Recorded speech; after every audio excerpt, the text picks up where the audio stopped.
Hey FCF, it's Saturday, our first weekend here in Red Phase, the second go round. We've got a workout planned. It's going to look a little bit familiar to at least 12 of you according to the back of this whiteboard, and I'll jump right in. So what this looks like is the gymnastics challenge. We're going to do this one for 5 rounds, so 5 rounds for time of 30 seconds accumulated in a hollow hold. 10 push-ups, 15 bench dips, and 20 plank up downs. I'm going to give you 1 minute of rest in between those rounds, and you'll just get a clock going, finish for time. How we're going to warm this one up: 5 minutes on the clock. It's not going to take too long to go through this. 5 minutes. 25 jumping jacks, 20 seconds in a crab walk hold. I'll show you that. That's meant to be a shoulder stretch. And then 20 shoulder taps in that top of the push-up plank position. All in all, this is probably going to take upwards of about 15 minutes or longer. And it'll at least introduce some of you to the gymnastics challenge that have not taken that on yet. We do still have some time to accumulate some rounds, so if you want to continue on with that while we're in Red Phase, then by all means. So to go over the warm-up movements, we've got jumping jacks. These are your standard run-of-the-mill jumping jacks. So hands at your side, feet under your hips. You're going to jump. Straightforward jumping jacks.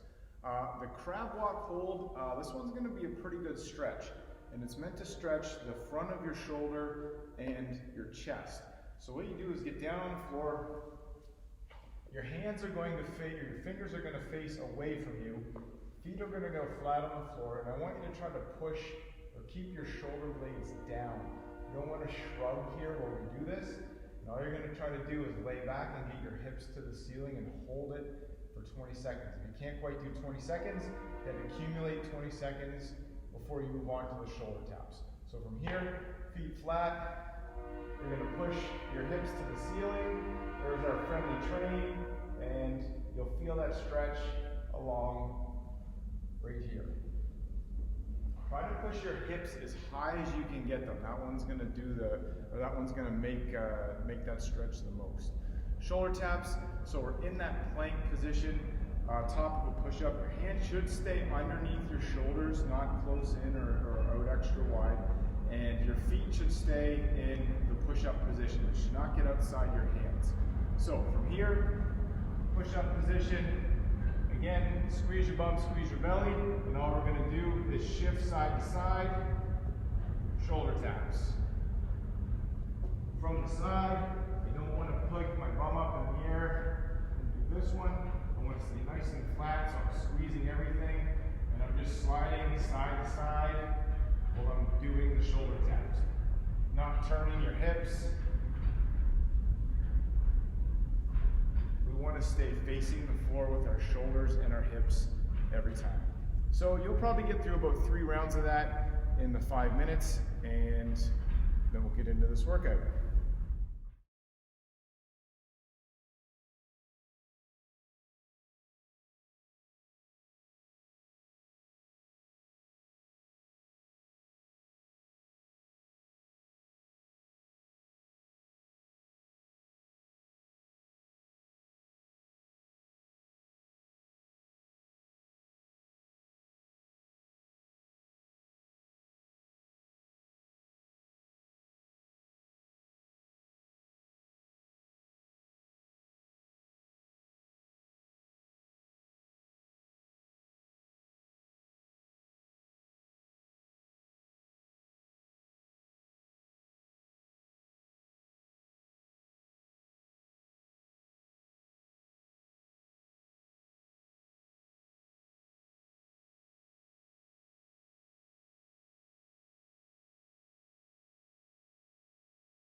Okay, cover the movements for the workout. I'll go through these in order and then give you the scaling options for each one as we go. So starting off with this hollow hold, we did this in the warm-up the other day. So down on the floor, what we want to start with here is only your lower back should be on the floor. Feet should be a couple inches off the floor, 6 inches or so, arms over your head. This is the actual hollow version, so I'm actively squeezing my bum, flexing my legs, keeping my feet together, pointing my toes. Arms go overhead. Accumulate 30 seconds here before you move on. You can put your arms at your side to make it a little easier, or you can tuck your knees in as well. Regardless of version, your feet should stay together, and your shoulders, even your shoulder blades, should be curled up off the floor. You're going to feel it right here a lot, but the key is to keep those shoulder blades up off the floor. For the push-ups, we have a couple of options. If ideally, for this challenge, we should do these in a plank, so not knee push-ups. So we should elevate our hands. If you have nothing to elevate your hands on, then you can do knee push-ups.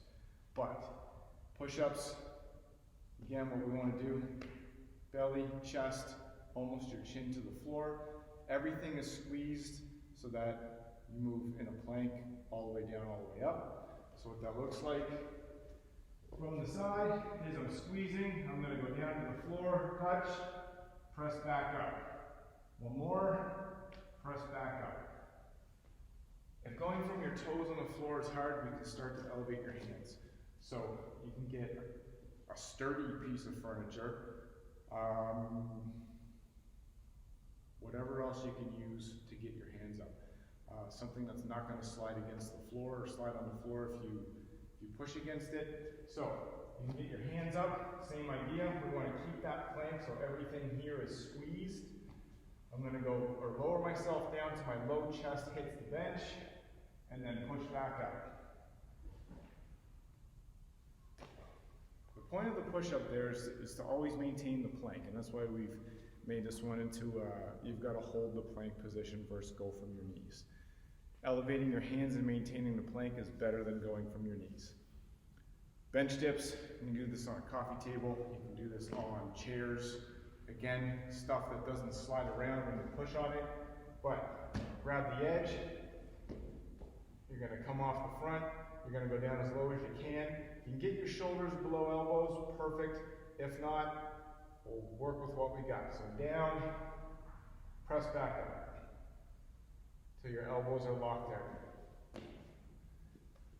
Then lastly, the thing that everybody that has tried this challenge so far has discovered is extremely tough are these plank up downs. So what this is, it starts from a plank position on top of a push-up. You're going to go down to your forearms and you're going to push yourself back up into the top of a push-up while maintaining the plank. So not a lot of moving from the shoulders down. You're trying to hold that plank position. Don't expect to do 20 of these unbroken every single time. Very, very hard. Totally recommend having a soft mat underneath your arms to save your elbows. Lots of folks have little rashes on their elbows from the floor. So here's what it looks like. From the top position, again, squeezing everything. I'm going to go down to my elbows, push back up. So there's 3 reps. Pro tip, you're going to want to hold your breath while you do that. Try to breathe as you're moving. Apparently time's up. So there's your 4 movements of the gymnastics challenge. 5 rounds for time. You're going to try to do each round quickly. Take a minute break in between each round. Record your time at the end. Have a look at the notes here in SugarWOD, and you'll know exactly how to log your score. Let's get after it.